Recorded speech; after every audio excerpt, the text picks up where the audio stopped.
Tired of the everyday grind? Ever dream of a life of romantic adventure? Want to get away from it all? We offer you Escape. Escape, designed to free you from the four walls of today for a half hour of high adventure.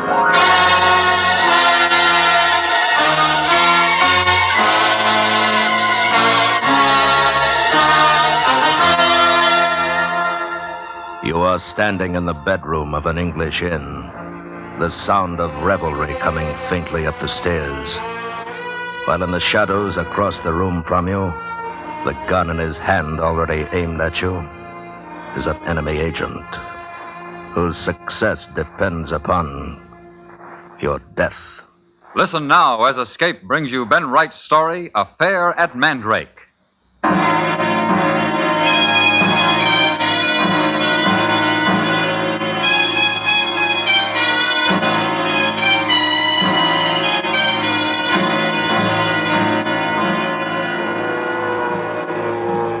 This town, this beach might have been wonderful in peacetime, I don't know. I never saw it before, but in war in 1940 it was hell. And on the map that I held in my shaking hands, it read Dunkirk. I stood by a burnt-out truck, weaving with fatigue, watching what was left of my battalion lurch like sleepwalkers onto the shell-swept dunes to await their turn on the little ships that were struggling so desperately to get them away and back to England. Major Baker! Over here, son, Major. We find the colonel. Afraid he's boarded, sir.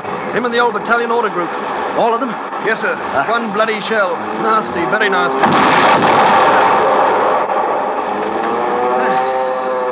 You want to look over the prisoners now, sir? I suppose so. Brigade still wants unit identification. This way, sir. All right. I left them with the Lance Corporal of D Company. Here you are, sir. This bomb here. Right. Okay, you Nordic Superman, up on your bloody feet. I get them lined up all the way. We'll see what we've got. Prisoners! That man at the end, Holloway. Get him turned around. You, face the officer. You I'm talking to. Turn round. That's more like it. Now we can... 30 shots. Bitte, Herr Major. 30 shots. What in the world? Aber, Herr Major, ich kann kein Englisch Wort verstehen. Don't understand English when you were born in England. Bitte, Herr Major. Holloway, shoot that man. Sir? Shoot him. No, sir. Then by heaven I will. No, sir, you can't. Leave Sir, me. Stop it. You know it's against King's regulations to shoot a prisoner. You know it is, Major, sir. He's a traitor. I'll prove it to you. Get his service book. Yes, sir. It says 30 shots. Born London, England, doesn't it? No, sir, it says here, Wilfred Dorf, born Bremen, sir. Dorf? I could have sworn that... Dorf? Wilfred Dorf? Yes, sir. All right, Holloway. Must have been mistaken. Give him back his book. Now, I want the prisoners placed nearer the sea. Less chance of them making a bolt for it that way. Then I want you... And I want you to see that all of the ranks are fully equipped. What they don't have already, they can pick up off the beach. Right, sir. Yes, Corporal, get them prisoners down nearer to the sea. All right, John Major. Come along, Holloway. Excuse me, Major, but who did you think that prisoner was just now? My best friend, Holloway. Best friend, sir? German? Yes, blasted Holloway, my best friend. Sorry, sir. That's all right, Holloway. I'm tired. We all are. I made a mistake, that's all. I wasn't really going to shoot him, you know. No, sir. Major Baker, sir. Navy's just signaled for us to embark. All right, acknowledge. Yes, sir. Battalion will move off by companies. A company leading, single file, 5-yard interval. Deliver that order to platoon leaders. Yes, sir. You married, Holloway? Not half, sir. 10 years now and 3 nippers. They'll be glad to see you. I should say so. You know, I've always thought of the old trouble and strife talking too much, but after this little lark, you'll seem like a blinking deaf... Come on, sir, let's get off this flaming beach.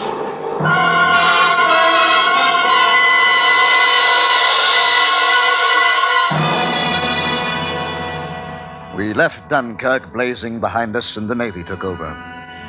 Then England again, and finally the blessed release of 2 weeks' leave. But it was a short-lived happiness, for on the 6th day I was ordered to report to the War Office. General Ballister, sir. Baker. Yes, of course. I sent for you, didn't I? Oh, Baker, congratulations. I beg your pardon, sir? On your military cross. I haven't got it yet, eh? Well, it'll be along. That was a good show in France, Baker. A fine rear guard and a properly equipped battalion when you came ashore. Deserve your MC. Thank you, sir. Thank me, rubbish. Deserve it. Now, what do you know about rockets, Baker? Well, sir, I was interested in them pre-war as a possible method for postal delivery. Oh, that's right. I have it here in your record. Attended experimental meetings in Germany, eh? Yes, sir. My best friend and I... Well, it interested me. Yeah. Well, come here. Have a look at this map. Sir? Mandrake Forest, full of rockets, our rockets, ack and anti-personnel. Well, the Germans think they're very clever with this sort of nonsense. We think we're a bit brighter. Mandrake Forest. I see. Baker, I want you to command a group at Mandrake and carry out field tests. Can't give you more than a battalion for the job either. I'm giving you the job because of your record and because you know about rockets. Now, what's your main problem? Security? Exactly, security. The enemy knows we're up to something, and he'll do his best to find out what it is. It'll be quite a job, sir, with only a battalion. All you get with your colonelcy, of course. Take it? Of course, sir. Thank you. Oh, one thing, sir. May I have my old regimental sergeant major with me? Holloway knows the way I work, and he'd be very good value. Oh, we'll arrange that immediately. That all? I think so, sir. Good, that's it then. Except for a word of warning. Sir? From now on, Mandrake will be a number one target for enemy agents. Mandrake and you. Yes, sir. Your life, and more important still, our chances of winning this war depend on how well you do at Mandrake. I'd already thought of that, sir. I'm sure you had. Well, then, I suggest you spend the last of your leave by having a look around that district. Make your appreciation and so on, eh? Oh, yes, and dine with Barbara and me tonight, eh, Guy? I'd love to, sir. Splendid. 8:30 then, blitz permitting. Oh, and do me a favor, will you? Of course, sir. Don't mention rockets, eh? Barbara's all right, really, but Pongo's awfully touchy. Pongo? Yes, the bloody dog, right? Right, sir. And thank you.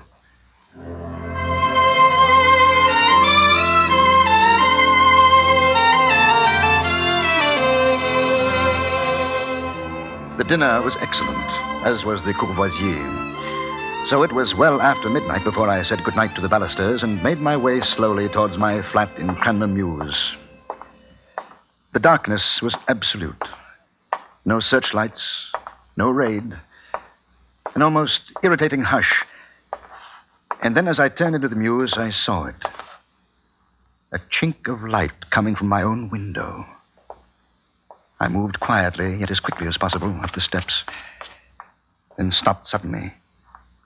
My door had been forced. I eased it open wider and stepped through. There was a ribbon of light from the study. Then, as I slowly edged closer...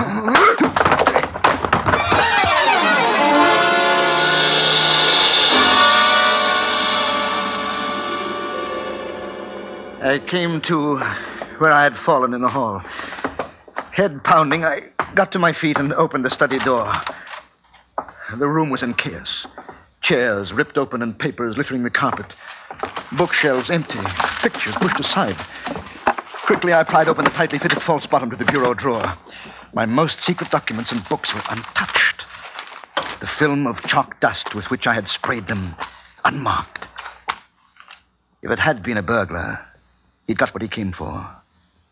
If it had been the enemy, then they'd not discovered what my mission was.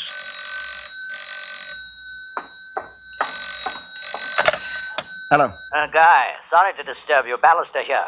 Oh, yes, General. Got another blister for you, I'm afraid. In what way, sir? Now, just after you left, I got a toll call from Pig Spooner. Chap's commanding a prisoner of war camp just outside your new area. Yes, sir? Yes. Thought I ought to tell you. Pig was livid. Said that 2 days ago, 6 of his POWs made a bolt for it.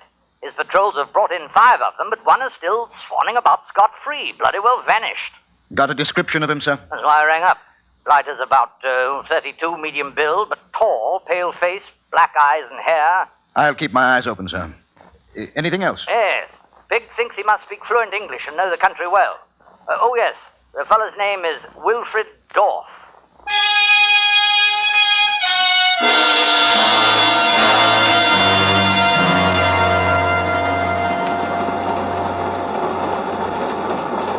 I left London the next night, and as the train crawled towards Mandrake, under the nightly blanket of shellfire and bombers, I thought of my new command, of the rockets, and how they could change the whole face of the war, properly used and in the right hands.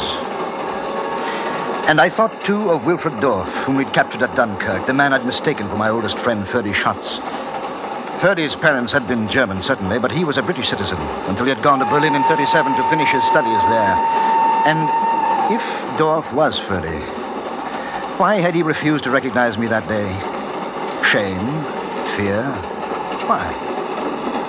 Why change his name? In any case, I'd soon find out. For somewhere in the forest of Mandrake, he was loose.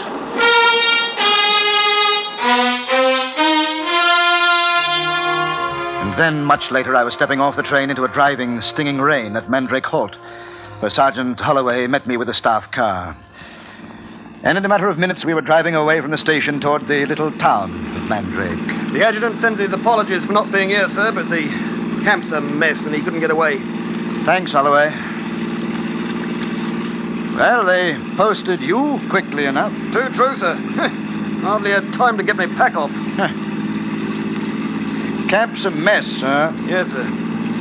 The adjutant suggests the Red Lion pub in the village for you, sir, till we get settled a bit. He's warned them, sir. Cheer up, Holloway. It's not as bad as all that. No, sir. Well, at least we're home. Yes, sir. But if you'll forgive me saying so, it ain't much better than the beach at Dunkirk. How was your wife, Holloway? Talky, sir. Very talky. Well, this is it, sir. The Red Bloody Lion. The camp's number is Mandrake 45 if you want the staff car for reconnaissance. Fine. Thanks for meeting me, Holloway. How about a drink before you go back? Oh, it's very good of you, sir, but the sergeant's mess managed to get a couple of barrels of Scotch ale last night. They only have bitter here. Right, off you go. Good night, Colonel. Good night.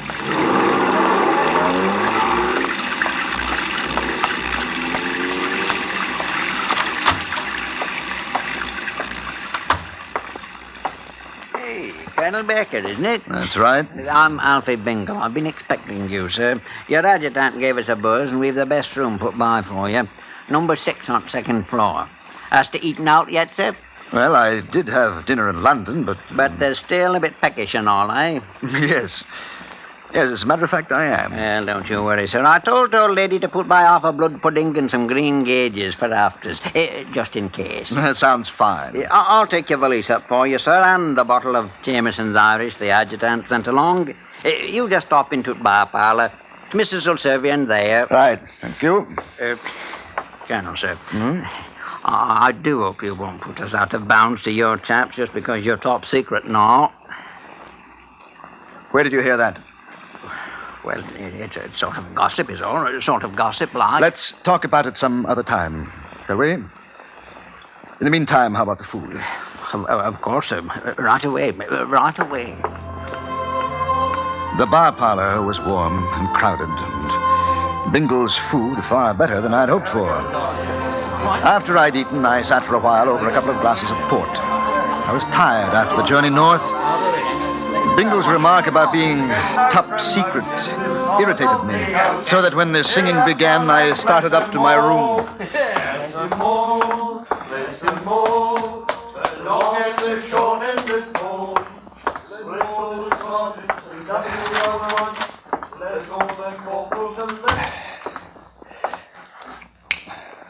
Hello, Guy. 30 shots. Sorry about this artillery, but we have to talk, and I remembered your little outburst at Dunkirk. It seemed wiser to take no chances. And you were? Wilfred Dorf. Yes, that's right. The sort of melodramatic thing one is forced to do only in wartime, thank heavens. Now you listen to me. Guy, please, don't get yourself in an uproar. Pour a couple of drinks like a good chap, will you? And then we'll talk. You probably have a service revolver in your valise, but I'd rather you didn't try to get it. Drinks, old boy?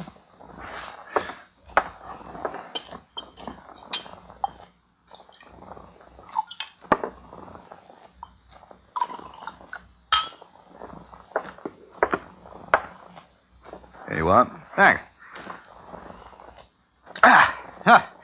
That's more like it, eh? Yes.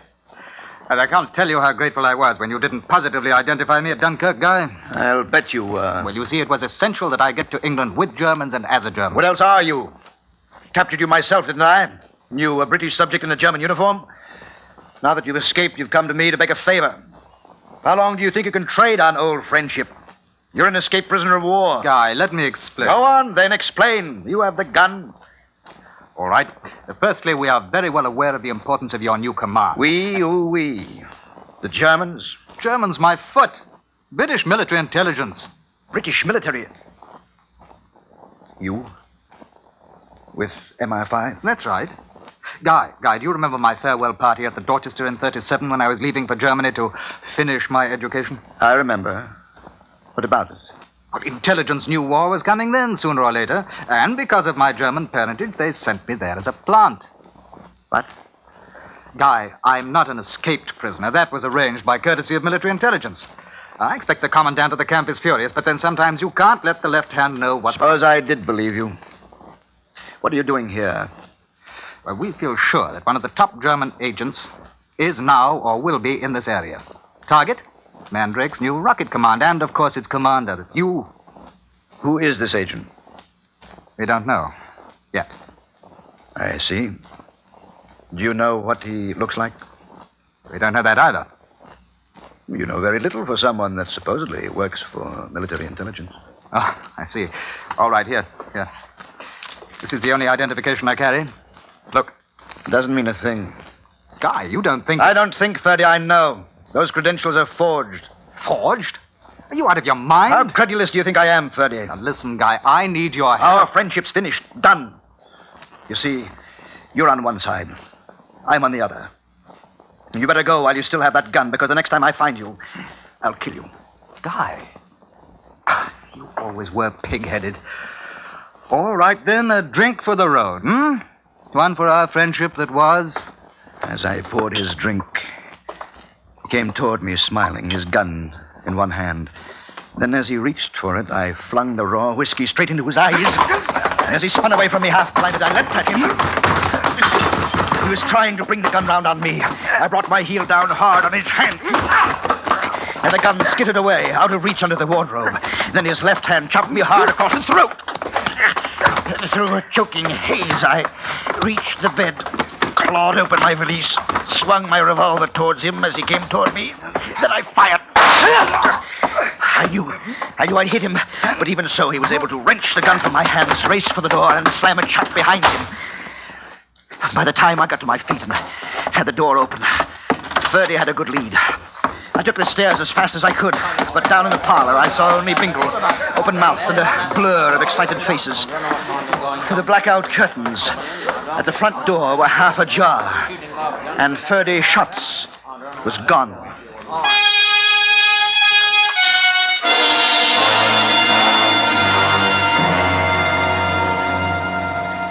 And as you know, Colonel, 3 days later, Ferdy Schatz was dead. Captain Harper, I suppose for you chaps in MI5, this is run-of-the-mill. But for me, the whole thing has been a nightmare. Tragedy of errors. Killing one's best friend is, well, not too pleasant. As I quite understand, Colonel. In time of war, friendships are set aside when one's country is being attacked. And I thought Ferdy Schatz was doing just that. Now that I know he was working for MI5, well, I... Didn't he tell you that military intelligence had sent him up to Mandrake? Yes. Didn't he show you his credentials? He did. But at that time, I felt sure they were forged. Oh, I see. Look, Captain Harper. On the beach at Dunkirk, I capture this man. Later, I am told by General Ballister that he has escaped the POW camp. And still later, I find him in my room holding me at the point of a gun. And what did he tell you he was doing there? He said he'd come to Mandrake because an enemy agent was supposedly in the area. He wanted my help in turning up something. It's all easy enough to understand now, but don't you see, Captain Harper? At the time, I thought I was doing my duty. I had no way of knowing for sure that he was a British agent. The whole thing has been a frightful tragedy. Oh, yes, it is tragic. Perhaps most of all because those shots got to one of our men before he died. He never knew he'd found the evidence he wanted. I don't understand, Captain Harper. Colonel, you were able only to fire once. That's correct. Before he grabbed my gun and ran. Yes, and lost himself in the blackout. That's right. I never saw him again. Or couldn't find him. Is this your gun? It could be. I rather imagine it is, Colonel. Shots gave it to us before he died. Well? You fired only one shot from your revolver, the shot that killed Ferdy. Yes. That's true. And during a regulation ballistics check, we found the remaining 5 rounds of your revolver held not powder, but rather microfilms, with a complete German code necessary for your activities here at Mandrake. Colonel Baker, you're under military arrest as a Nazi agent and for espionage against His Majesty's government. Shall we go?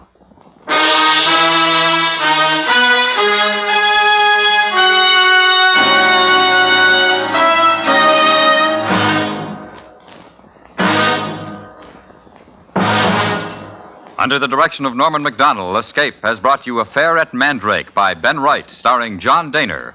Featured in the cast were Ben Wright, Richard Peel, Parley Bear, Joseph Kearns, Gary Montgomery, and Lawrence Dobkin. Your announcer, George Walsh.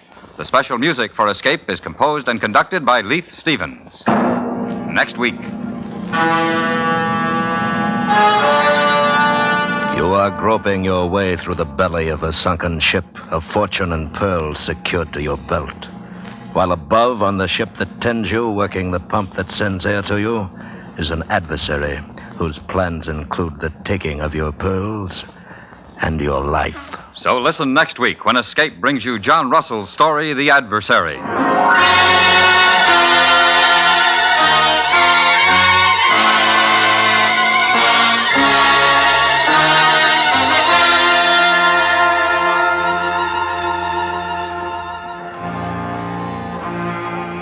Today, radio station WDNC in Durham, North Carolina, celebrates its 20th birthday and its 20th anniversary as a CBS radio affiliate as well.